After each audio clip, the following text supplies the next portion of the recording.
Okay, so magandang umaga po. The fifth hearing on proposed Senate Resolution number 826 is hereby called to order.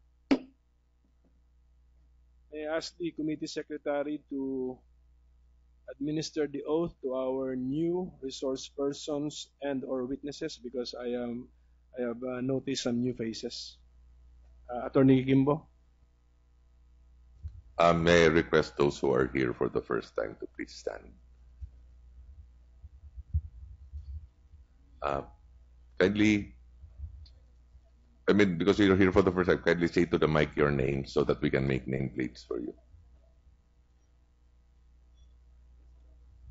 Engineer Isidro Pajaril-Llaga po, Chairman of the Board of ITP Construction. Engineer Antonio Cruz po, President ITP Construction. Kindly raise your right hand. Meron din tatlo. Ma- Kindly, Visha Marie P. Aldon, City Personnel Officer, Makati City. Good morning, Your Honors. I'm Attorney P.U. Kenneth Dasal, Head of the Law Department of the City Government of Makati.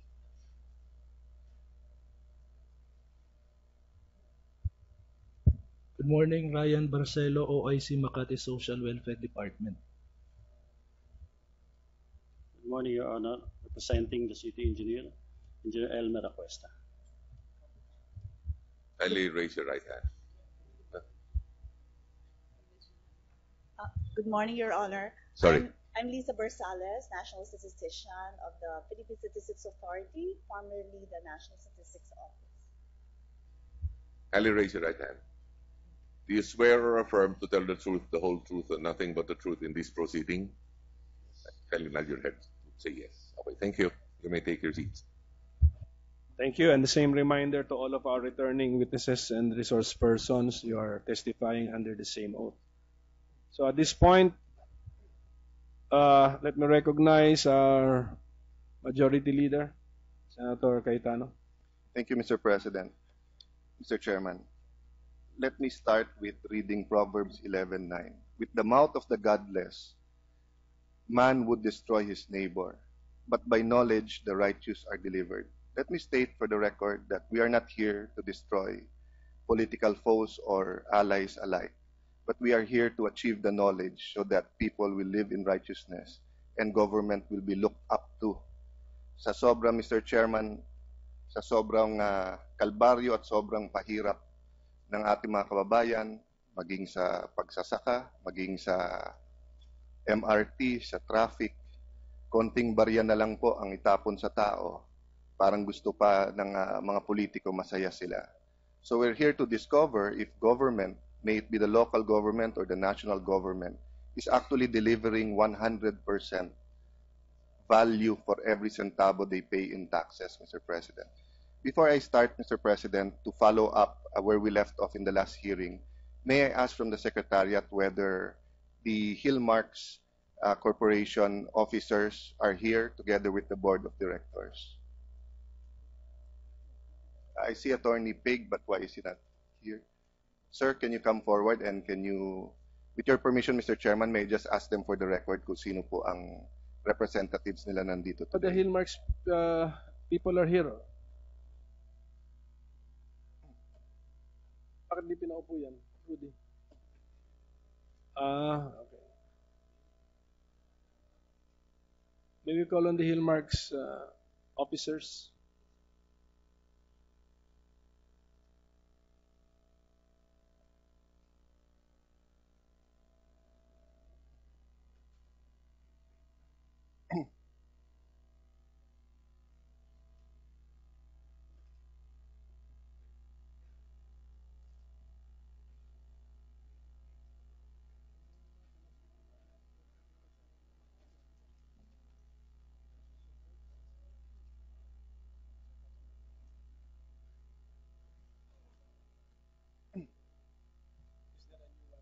Is there a new witness coming from the Hillmarks delegation?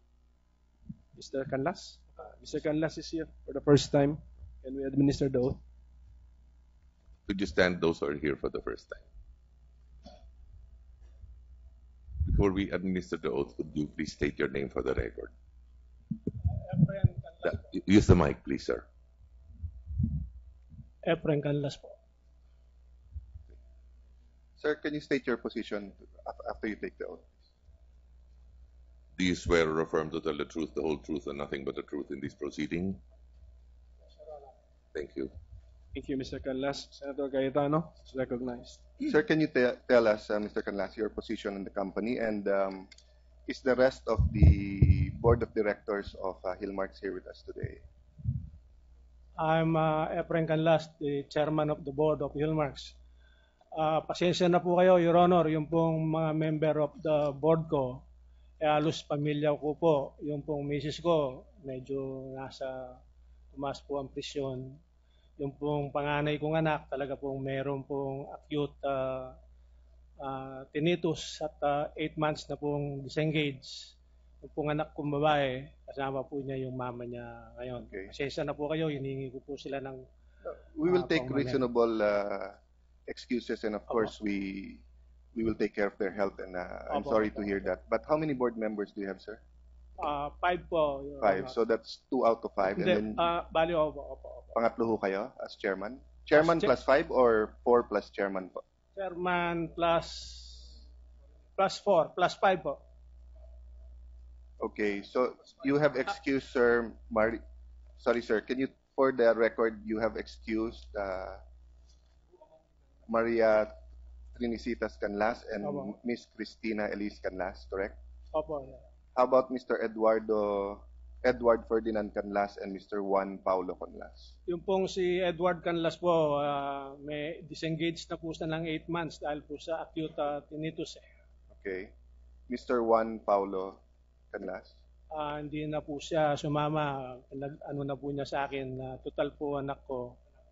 Opo. And Mr. Hak Jin Kim? Nasa Korea po siya. Okay, and we will deal with that later, and thank you for being here, Mr. Canlas. No? To the Makati officials, is former city or OIC city administrator Marjorie De Vera here with us today?